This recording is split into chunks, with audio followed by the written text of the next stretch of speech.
Yeah, that was my next question. What do you expect to happen to those numbers in 23 in different places around the world? And is it going to be correlated to where the vaccine is still being promoted or even mandated? I'm sure that's going to be part of our analysis. Our biggest fear is that we don't know the medium and long-term effects. And what concerned us when we produced the vaccine damage report, the number you referenced of about 150 billion in economic damages, what we saw that was disturbing was that the absence and work time lost accelerated into 2022. It became significantly worse. It was 6 standard deviations in 21 in both the UK and the US, and then it accelerated to 13 and 12 standard deviations. So we're concerned that even though you may not be getting boosters, there may be a certain segment of the population where damage has been done and your immune system's been compromised. So you're injured and you're chronically getting ill. And unfortunately, these buckets are not static. So you can go from injured to disabled, potentially dead. And here are the numbers we found in 2022: 300,000 excess deaths in the US due to we believe to the vaccine. We think that's low. We're very conservative.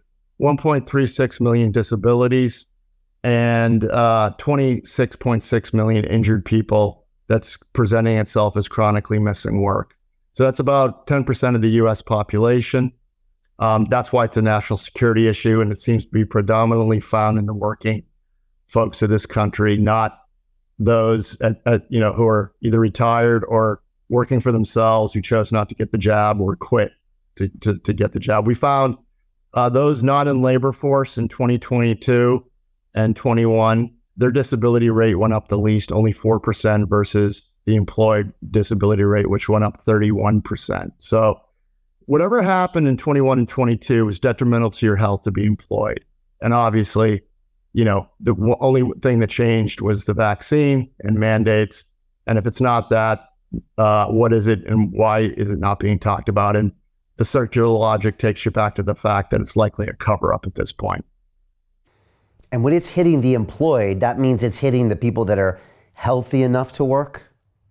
Yes, work. So by the very nature of getting up in the morning and getting to a job and being young, you're the healthiest amongst us. You're between 25 and 44.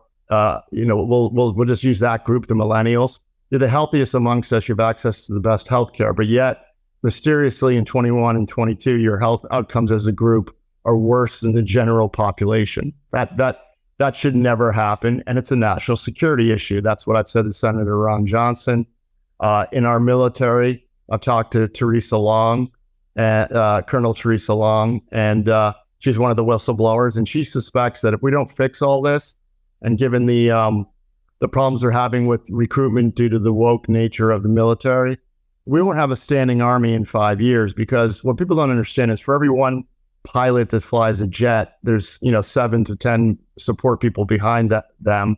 And if you get 2 of those people either dying, disabled, or chronically sick, you have a problem. Those numbers are just hard to comprehend. 26 million injured.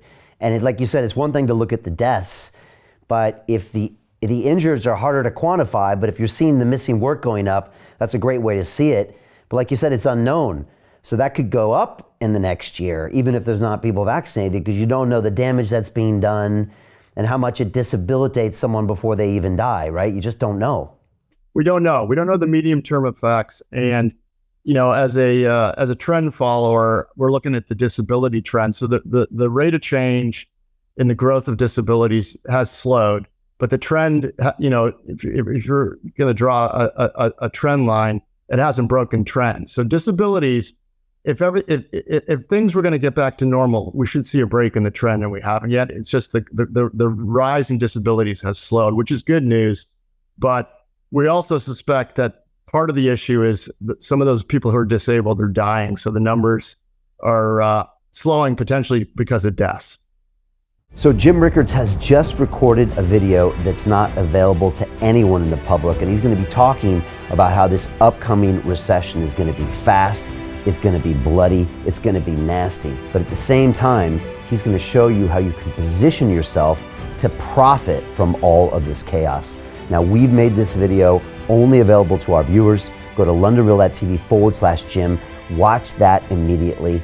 I can't say enough good things about Jim Rickards. He understands the global economic system better than any guest I've ever had on London Real. His predictions are almost uncannily true, and you can learn how to profit from his vision, from his expertise, and his understanding of economics. So go to londonreal.tv/Jim or click the link below. It's an excellent, excellent look on what's going to happen in the future and how you can position yourself to profit from that. Jim is one of the best in the business, one of my favorite guests on London Real, and he's very, very good at predicting the future and showing us all to profit from it. So click the link, and I hope you enjoy. The greedy bankers are about to do it again. In 2008, they crashed our financial system and nearly bankrupted the entire global economy. Then they received trillions of dollars in government bailouts. And after, they demanded fat bonuses paid for by you, the taxpayer. It turns out the banks haven't just been screwing the American taxpayers, they're also screwing over their investors. Turns out the banking industry is the worst place you could put your money, despite enormous taxpayer bailouts.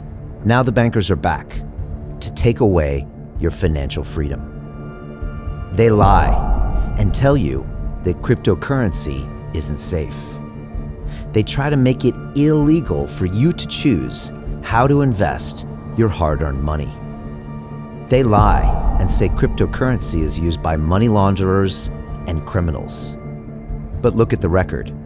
It's the banks themselves that launder hundreds of billions of dollars every year to the biggest criminal operations in the world.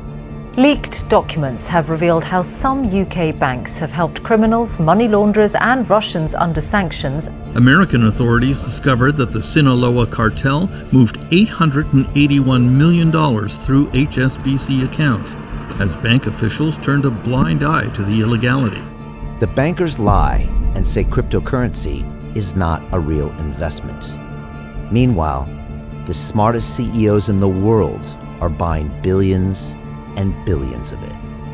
The truth is that banks lie about cryptocurrency because it makes them scared. The banks take $9 trillion per year of your hard-earned money, and they are worried that they will finally be exposed. They're scared because crypto means they can no longer control your money, which means they can no longer control you. They are scared because you might actually understand your money and intelligently decide what to do with it. Now is the time for us to come together, fight back, and take control. It's time to educate ourselves, our families, and our communities. Because financial education means financial freedom. We know that cryptocurrencies will help us build the new decentralized financial system of the future. A banking system that is of the people, by the people, and for the people. A banking system where access to finance is a fundamental human right. A banking system that is free and fair and welcomes all humans on this earth. The DeFi revolution is happening. We, the people, can no longer be fooled. We choose to take control of our finances. We choose to take control of our freedom. We choose to take control of our future. Join us, and let's take back our financial freedom